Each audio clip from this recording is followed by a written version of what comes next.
in this society. Na wale ambao huja kujificha ndani ya hawa wanabodaboda, muache. Kwa sababu nyinyi ndio mnaharibia hawa watu majina. Sababu ya kuja kujificha hapa katikati yenu. Na nyinyi mkijua muhalifu mtuambie. Na muambie hawa watu wa polisi. Muambie katikati yetu kuna mtu anajificha na anauzaga bangi na sisi hatupendi. Na tumemjua. Na sisi tunajuaga wanaboda wa ukweli. Msifikiria hatujui wanabodaboda wa ukweli. Tunajua mpaka zile stage mnabebea na tunajuaga presence yako hapo from Monday to Sunday. So mtu wa kujifanya ni wa pikipiki bado tunajuanga. Na cha mwisho, wanabodaboda waache kutumiwa kisiasa. Na wanabodaboda msikubali kutumiwa kisiasa. Kwa sababu haja yenu inapatikananga wakati wa kura. Sasa hizo ndio mnaletewa reflectors ambazo ziko na picha za watu. Lakini saa hii hamleteangu iko na picha yake. So reflector moja anataka ukae nao miaka 5.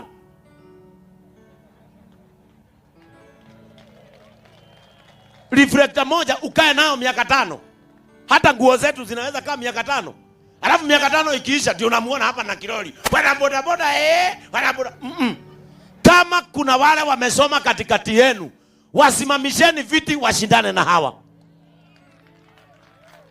You also need representative in those parliaments.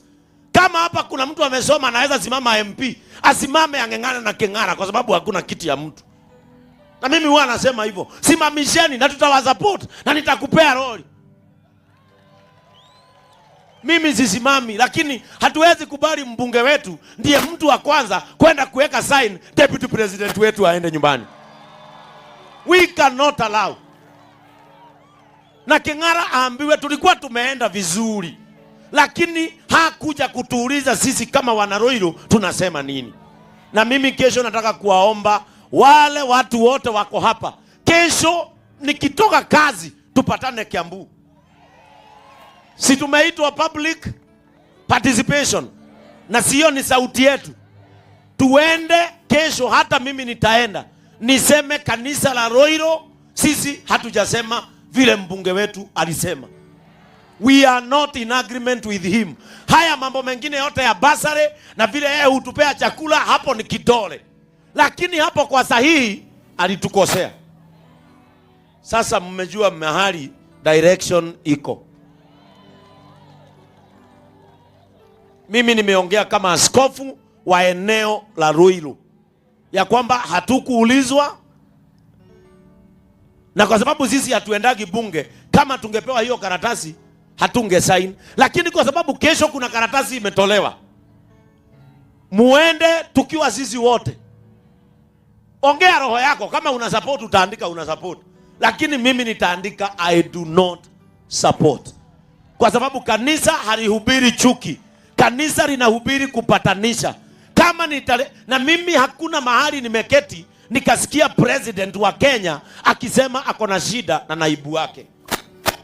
Wale wanasema hivyo ni wabunge. Wale tulichagua ndio wanaenda kwa bunge kusema wao wako na shida na yeye. Sisi wenye tulimchagua hatujaona shida yoyote. Na niambie finally, niwaambie hivi, 2027 mebakisha miaka ngapi? Watajua ona idhuine tulika udutoe weka hata toe kuga. Kwa hivyo wana Roiro kesho, kama hamuna gari ya kwenda, mseme niwape basi ya kanisa.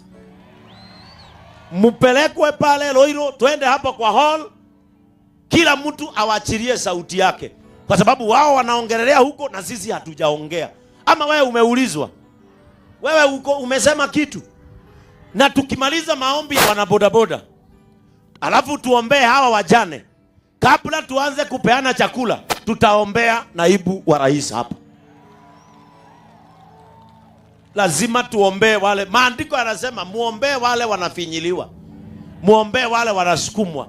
Onake ni mwana tawa mundu uria ungi na tawa mutumia uria ungi, na in fact deputy president wa bururi wa Kenya atige kugio ni mwana wa ndigwa. Na niye menyagirira ciana ciake. Kwa hivyo na tumuombei, kwa sababu ofisi ya Dorcas iko hapa. Hata kama hamunge kuja ningemuombea. Na hata Sunday kwa ibada nitasimamisha tumuombee. Mundu mwagetu ikirebo kwa tini kagone ando 300. Hatuwezi kubali. Na hiyo sio sauti ya Kengei, hiyo ni sauti ya askofu. Sasa siku ya leo tumekuja hapa na tumefurahia sana, na watu wa bodaboda mtupangie ingine hivi, na hata hiyo siku ingine mkiweza, wale wajane kama hatutakuja kwa huu uwanja, muwalete kwa uwanja wa kanisa. Sasa kama mngewaleta kwa uwanja wa kanisa, tungewapikia. Sisi huwa tunachinjia hawa, huwa tunanunulia ng'ombe. Si mlikula ng'ombe 3 weeks ago? Tuwa tunawanunulia chakula na wanacheza. Sasa unaona wale na ni wachanga, haujui vile wangefurahi kama wangecheza redi banya, wazungushe mbara. Sababu hiyo ndio kitu wanakosa, si ni ukweli? Mimi nimewakaribisha wajane. Siku hiyo ingine hii hafla iletwe JCM hapo nje, si ni ukweli?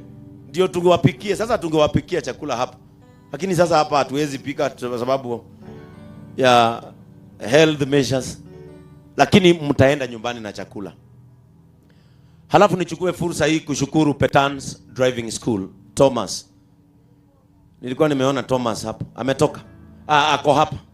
Huyu karibia hapa mbele, anaitwa Thomas.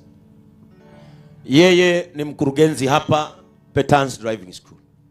Na wakati hawa watu walikuja, mtu wa kwanza nilipigia simu ni Thomas. Akasema atakuja, na si ametimiza ahadi yake. Ametupea 20 driving certificates bure.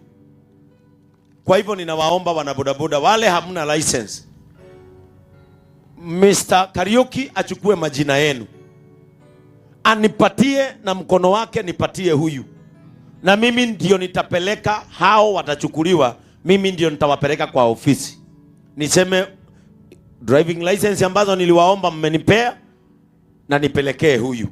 Ndio nikiwa tu kwa hiyo ofisi niwaambie kuna wengine 20. Kwa hivyo Mr. Kariuki, utembee safari nzuri na huyu mtu. Asante sana Thomas. Ningependa pia kushukuru Cactus Properties. Mr. Mbaria ako hapa. Mr. Mbaria ni mshirika wa JCM na ni businessman. Ofisi yake iko pale Green Spot hapo juu. Wakati nilimwambia nataka unga na tunaenda Roiro, akaniambia atasimamisha shughuli zake ndio akuje. Na nyinyi watu wa bodaboda, huyu jamaa mjuane na yeye. Ako na mashamba mpaka ya 150,000 na 200. Na ukimlipa kidogo unaweza anza kujenga. Mimi kuanzia hapa, mimi sitakuja kuzika mtu wa bodaboda tena. Nitakuja kufungua manyumba yenu, nitakuja kubariki mashamba yenu. Tuanze kasafari kazuri na huyu mzee. Thank you so much Mr. Mbaria. Tuko na Kisao Mattress, ni mshirika wa JCM. Sijui kama Pato alikuja. Anaitwa Pato ama ametumana. Ni wewe ametuma? Kuja basi hapa mbele uonwe. Sasa mtu wa bodaboda haufai kuamka saa 8 ya usiku upumzike. Huwa tunalala upumzike, lakini sio uamuke upumzike juu ya kulala mahali ambapo si pazuri. Huyu ukimuona na wanakuaga hapa mbele, enda hapo anza kulipa kama mattress ka bei rahisi, pole pole kazuri. Halafu ukimaliza, kwa sababu wako na bei ya pole pole, enda uchukue kama mattress kazuri. Utashinda kwa baridi. Na unajua usiku ndio wakati wetu watu wa bodaboda kutoka baridi. Turutagira heho riri. Riu niki ndungithie kuo niki itonyenge. Kwa hivyo wao ni marafiki zetu. Allow me also to thank Raha Premium. Wapi watu wa Kavagara? Kujeni hapa. Hawa watu ni wametoka Raha Premium, na hata jana mliona nilishinda huko, kwa sababu hawa husiaga unga inaitwa Kavagara, na mimi bishop wenu, sababu mimi hufanya kazi, ndio msiseme ninakula sadaka yenu. Mimi huamka naenda kazi, huwa napewa kazi na watu wengine kwa sababu niko na influence, na pia niko na watu wengi wananifollow, tuko na television, na mimi nakuaga brand ambassador wa Kavagara. Na wako na unga mzuri sana inaitwa Mwevoko. Kwanza ya kukuliwa na nyinyi watu wa pikipiki, iko na more nutrients kwa sababu ya kushinda mkichoka. Sababu mimi najua ile kazi mnafanyanga. Sometimes mnabeba wa mama wakubwa, unafika kwa matope hataki kushuka. Sasa ni wewe pikipiki na ni wewe miguu ingine ya pikipiki, ndio pikipiki ipate miguu 4. Sasa hiyo kazi, na mimi nitakuwa na make sure mnakula mwivoko, ndio nguvu iwe nyingi. Na hawa watu wakati nilienda, apart from ile unga nilinunua, kuna ile waliniongezea niwaletee na hawakunilipisha. Na anytime mtahitaji msaada wa kutoka Joy Millers ambao wanatengeneza kavagara, raha chapati ama raha ngano na mwivoko, mimi nitapeleka malalamishi yenu, kwa sababu nyinyi ndio consumers wa chakula ambacho wanatengeneza. Na leo wametuletea chakula hapa. Nafikiria mimi nilikuwa nimeomba familia 200 na nikaambia chairman, mimi familia 200 nitaweza kupea chakula leo, lakini leo niliongezewa nitapea familia 300 kwa sababu nina marafiki. Kwa hivyo from Joy Millers, Raha Kavagara, tunashukuru sana, na muende muambie the directors ya kwamba I am so happy ya kwamba your presence is felt in Ruiru Stadium. Si mkienda supermarket mtasupport hawa watu. Actually ukinunua Kavagara kuna pesa zenye mimi zinakuaga zangu za kusomesha watoto wa wajane. Ukinunua mwivoko kuna shilingi zangu kadhaa hapo za kusomesha watoto wa wajane. Chochote ambacho unanunua, wale ambao wanafuga ng'ombe, ukinunua Joy Max Feed ni mimi unasaidia, kwa sababu mimi huendea kachek nasomesha watoto. Niko na watoto 79 secondary school na niko na watoto 6 university. Wengine wanasomea Kirinyaga University, Kabarak University, hapa Nibs College niko na watoto 6. Hata wengine wao mnaona wakifanya media hapa wako shule, lakini wanafanya bado JCM TV. So we have a scholarship over 100 and something watoto, na mimi husaidiwa na kampuni kama hizi. Kwa hivyo na nyinyi mkiingia kwa supermarket ama kwa duka, support hawa watu ndio na mimi niweze kuwa support. Si ni ukweli? Kwa sababu hakuna mjane wa JCM na mjane wa kwingine. Mjane ni, na sheria ya mjane ni umwangalie ubarikiwe. Na ndio maana mnaona nimebarikiwa. Si ni ukweli? Si nimebarikiwa? Mlimuona Bishop ukiwe kila githiki ya jeans. Asanteni, Mungu awabariki. Asante. I want also to thank my brother Boni. Boni ndiye mwenye hii duka iko hapa Ruiru, inaitwa Dama Mobile Spares. Kwa sababu nilimwambia anipatie reflectors niwaletee, na mimi naona nyinyi wote mmevaa reflectors. Kwa hivyo nyinyi wote, simu ikivunjika kio, ingia hapo kwa Boni akuundie na wewe umsupport. Si amefanya ukue visible. Na wewe simu ikivunjika usitupe, enda hapo akuwekee kio. Ukisikia hausikii mtu vizuri, enda hapo akutengeneze, kwa sababu nilimuomba reflectors na akanipea, na ndio hizo mmevaa. Na mimi nimeshukuru. Sitaki kuchukua muda mrefu kwa sababu najua mko na njaa na tunataka kupatia hawa mama chakula ili waende nacho. But allow me as a servant of God, and also thank you so much JCM TV and JCM Church Praise Team. Allow me nisome haya maandiko machache sana.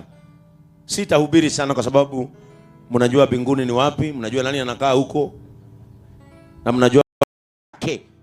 Baada ya siku akaja bwana wa watumwa wale, akafanya hesabu, akaja yule aliyepokea talanta 5 akaleta talanta nyingine 5, akisema, Bwana uliweka kwangu talanta 5, tazama talanta nyingine 5 nilizopata faida. Bwana wake akamwambia, vema mtumwa mwema na mwaminifu, ulikuwa mwaminifu kwa machache, nitakuweka juu ya mengi, ingia katika furaha yangu. Akaja yule aliyepokea talanta 2, naye akaleta zingine 2. Maneno yakawa yale tu, mwaminifu, mtumwa, ingia katika furaha.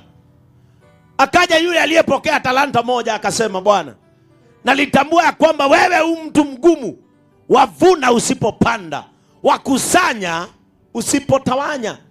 Basi nikaogopa, nikaenda nikaificha talanta yako katika ardhi. Tazama, unayo iliyo yako.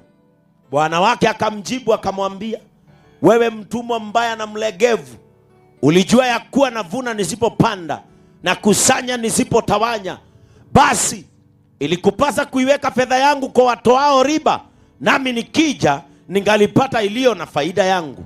Basi mnyang'anyeni talanta hiyo, mpeni yule aliye nazo talanta 10. Praise the name of the Lord. Sikiliza hapa. Yesu alipeana hadithi. And may this apply to us all. Akawaambia kuna mtu mmoja alienda safari ya mbali. Na mimi nataka nikwambie, hakuna mahali uaminifu hauwezi ukakupeleka. Mumeimba wimbo mzuri hapa na nimeupenda na nitakuwa na ucheza kameme. Mukasema mko na pikipiki leo, kesho mtanunua viti. Alafu ati tukiwaangalia hivi, murato tema bado. Ati tuwaone na Range Rover. Nikiwa pale nikasema Mungu watimizie. Nikaambia Mungu watimizie. Kama Bishop Ben siku moja alikuwa mwendeshaji wa bodaboda, na hata sio pikipiki. Mimi nilianzanga na baisikeli Nakuru. Nikaweka kiti hapa nyuma, nikaenda pikipiki. Na leo siendeshi gari ambayo inaweza kwama. Hata mnasikia mwimbaji alisema apewe kama yangu ya kupanda. Sitaki kujisifu, lakini si iko hivyo. Huwezi badilisha. Si ile tunaweza sema ni gari dogo na hii nyingine ni gari kubwa. Huwezi badilisha. But your aspirations must be bigger than your oppositions. Because mimi najua kitu kimoja. Hakuna mtu hupenda kusalia mahali pamoja. Na matamanio ya moyo wa mtu wa bodaboda ndio matamanio ya mtu aliye ofisini. Akitamani watoto wake waishi katika nyumba ambayo amejenga, pia mtu wa bodaboda matamanio ni hayo, kwa sababu he is an equal parent to that person who has a white collar job. Bwana Yesu atukuzwe, watu wa bodaboda. Nimekuja kuatia moyo ya kwamba mkiwa waaminifu. Uaminifu ni kitu ambacho hata Mungu anaheshimu. Mtu mmoja akaondoka akasema nataka kwenda safari. Na alikuwa na watumwa wake, akawaita wote watatu. Akapatia mmoja talanta 5. Wa pili akampatia 2 na watatu akampatia 1. Kisha akaondoka. Wale watu walipobaki, because the choice is yours after you get whatever you are looking for. Chaguo ni lako. Ukiamua chaguo lako ni ufanye bodaboda, unyeshewe, uvute baridi, halafu jioni pesa zote uingize kwa pombe, chaguo ni lako. It is your choice. Wengine watajenga ukiwa hapo. Wengine watafanya biashara ukiwa hapo. Utakuwa tu unaimba na wao hapa. Tutoke kwa bodaboda, tununue vitu, tuende kwa Range Rover. Utabaki peke yako hapa, wengine waliendea. Ukiamua pesa zako, utaendesha pikipiki all through uchoke. Halafu jioni usifikishe kwako, uingie kwa mpango. Utaziwacha huko, halafu uende kwako na pikipiki. Your aspiration zitaishia hapo. Wakati walipatiwa talanta, waliachiwa kitu kinaitwa choice of what to do with what was given by the master. Wa kwanza akaenda akafanya biashara na zake 5. Wakati alirudi mkuu wake akamwambia, uliniwachia 5 na mimi nimefanya biashara, sasa nitakupatia 5 na nikuongezee 5. And the answer was, you are a faithful servant. Akaambiwa ingia katika furaha. It applies to our lives. Ebu imagine mtu wa pikipiki ukisema nitajiwekea hii target. Mimi nikiwa kwa pikipiki, bibi yangu aingie kwa mtumba. That house had a single source of income. Sasa imepata 2.